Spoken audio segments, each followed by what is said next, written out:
Just briefly, in terms of my background, I've had over 25 years of experience in multiple industries, paper packaging, medical devices, and now home textiles. So I bring a perspective from different industries.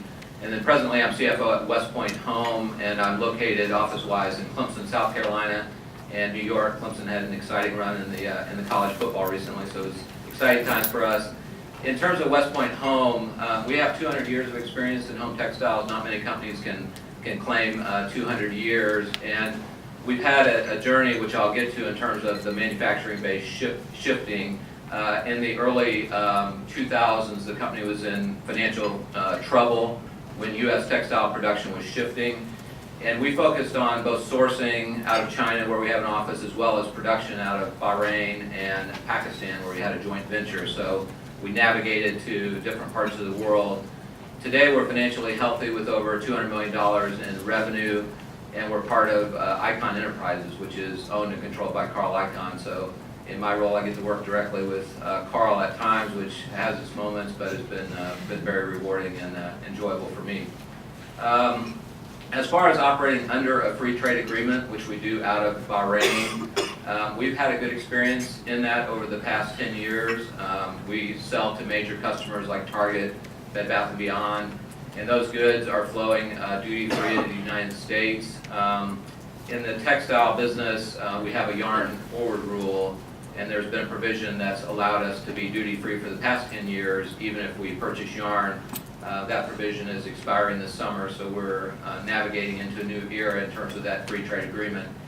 The advantages for us are somewhat counterbalanced out of Bahrain in the sense that it's a difficult supply chain country to work in.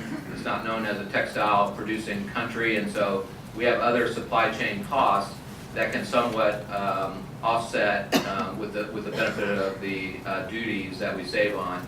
But net, we find that our customers like Target and in the hotel industry are very happy with us, and we're a very value-added supplier. As far as the TPP, I would just say, you know, the home textile business is over $20 billion in total value, and we're $200 million, so roughly 1%. And so, you know, with regard to the TPP, we look at it as another piece of the puzzle or the landscape. It's not an overwhelming influence on our company. What we need to do is focus on what we do best, which is quality, service, innovation, supply chain enhancements for our customers. And so we feel that there's plenty of room for us to navigate with the pros or the cons that we see from the TPP at this time. So thank you, and we'll pass it on. Thanks very much, and good morning, everybody. Thanks to Nicole, and it's a pleasure to be here on behalf of, I appreciate the invitation from WITA to bring the AFL-CIO and the labor perspective to this discussion about TPP, and it's nice to be here with my fellow panelists. So my job is to talk about I want to talk about the likely impact on U.S. manufacturing and U.S. workers of the TPP. And like many of you, I've been in the trade debate in the trade world for a long time, for a couple of decades now. And one of the things that characterizes the trade debate in Washington is that we have these really fundamental disagreements in perspective, you know, that we sometimes look at the same data and we come to different conclusions. We certainly look at the same trade agreement and we see it differently. And there's two different ways of looking at it. One is that, you know, people in the labor movement who tend to be more critical of the trade agreements that are negotiated are just not really smart enough to understand the value of free trade and what, you know, the comparative advantage, the theory of comparative advantage. But another way of looking at it, and that's what I hope we'll talk about today, is that, you know, we represent different constituencies, and therefore we have different outcomes that we are looking for and different priorities when we assess a trade agreement. And there's two different pieces of a trade agreement. One is the actual trade impact, the exports and the imports. And we understand there are benefits to imports as well as there are to exports, but we do tend to focus on the exports because our workers, our members, make things in the United States on American soil. So it really makes a difference to us whether we are exporting more than we're importing. We want the United States to be competitive in the global economy. We want to make sure that our businesses are successful because workers can't be successful if our businesses aren't successful.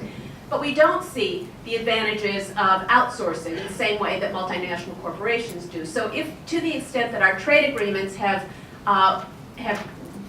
put a lot of emphasis on protecting overseas investment, whether it's through investor-state dispute settlement or through other provisions with intellectual property, then that becomes more problematic for us. And when we assess the history of U.S. trade agreements, the impact of U.S. trade agreements on American workers and domestic manufacturers, and by domestic I mean on domestic soil, not a domestically owned company, then we see it's been a very mixed bag. And you know, actually, when Linda put up her slides, I agree with a lot of the things that Linda said about the value of manufacturing to the U.S. economy and to American workers. Manufacturing jobs do pay good wages.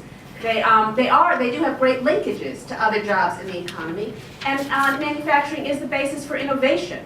And for us, it makes a difference. If the manufacturing is in the United States, then we do see that a lot of the engineering and the innovation and the technology is driven in the United States as well. And so that is unapologetically, our view is that we'd like to see our trade agreements be good not just for American companies, but for American workers and for American production and American competitiveness.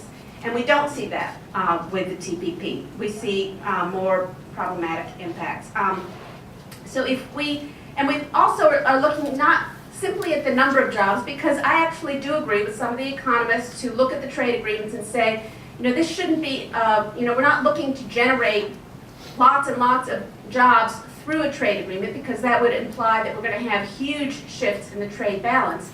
But we are looking at the quality of jobs, the composition of jobs, manufacturing versus services, and also the distribution of income that is a result, and maybe even what the regional impact is. But so even when you look at the very optimistic and I would say somewhat problematic study that the administration has touted, that Mr. Andrews talked about earlier, the Petrie-Plummer study that the Peterson Institute has put out, even that study, and I'll talk about some of the problems, shows a negative impact on U.S. manufacturing of the TPP.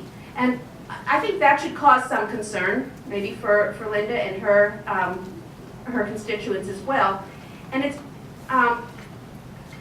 and that study, as you all know, I think, assumes full employment and assumes no change in the overall balance of trade. So it assumes away some of the key problems that we have identified with trade agreements in the past, which is that they tend to lead toward more secular stagnation, to a weakness in aggregate demand, because they increase the trade deficit. And that's certainly what we've seen with some of our trade agreements, not all of them, but the Korea agreement, which I think should be somewhat of concern to us, because there are a lot of similarities in the way the Korean economy and the Japanese economy are set up, and also the NAFTA agreement. So in Linda's slide, she talked a lot about manufacturing exports, she talked about manufacturing overall, but she didn't talk about the fact that we run a large and growing trade deficit in manufacturing goods, and that is the piece of the trade discussion that is problematic. So let me just summarize quickly that some of the key bread and butter issues for domestic manufacturing health were not addressed in TPP, or were addressed in a problematic way. The TPP locks open our market for perpetuity with 11 countries, and as Linda noted, we have trade agreements already with 6 of them, so that's sort of irrelevant. We're really almost talking about 3 countries in terms of the economic impact of TPP: Japan, Malaysia, and Vietnam. Brunei and New Zealand are too economically inconsequential to have much of an impact. But also TPP, by design, is to be infinitely expandable. So we don't even know which countries will be members of TPP in the future. And I think that is something we do need to take into account. We're trying to assess the economic impact. There have been certain countries mentioned. China is one of them that has been mentioned as a potential partner. So to the extent that there are weaknesses and problems in the way that the TPP has been negotiated, those weaknesses will be magnified by the potential entry of other to date undisclosed countries. So the first problem, of course, is currency manipulation. That was discussed earlier today. Ford Motor Company has been critical. Many domestic companies have been critical. We used to work with a coalition of domestic manufacturers, mostly small and medium-sized employers who are in the United States, who are not multinationals, who are very concerned that our government has not put enough priority on dealing with currency manipulation. And to do an open-ended trade agreement in Asia without addressing currency manipulation seems to me gross negligence on the part of our government. So Okay, I'll wrap up quickly. The second bread and butter issue is the rule of origin, especially with respect to automobiles. To us, having a weak rule of origin means that the benefits of the agreement largely go to countries that are not signatories of the agreement. China in particular could be one of the biggest beneficiaries without ever opening its market or agreeing to any other provisions. Key non-tariff barriers have been addressed in the agreement, but particularly with respect to Japan, we don't have confidence that our negotiators actually know how to address the non-tariff barriers that are keeping the Japanese market pretty much closed to U.S. auto exports and other industrial products. The state-owned enterprises were addressed for the first time in the TPP, but I think there is actually some agreement among both business and labor that the state-owned enterprises provisions really aren't going to get to the competitive issues that we have faced both in the U.S. market in terms of competing with state-owned enterprises from other countries and in third country markets. So let me wrap up right there and look forward to your questions and to a further discussion after the panel has spoken.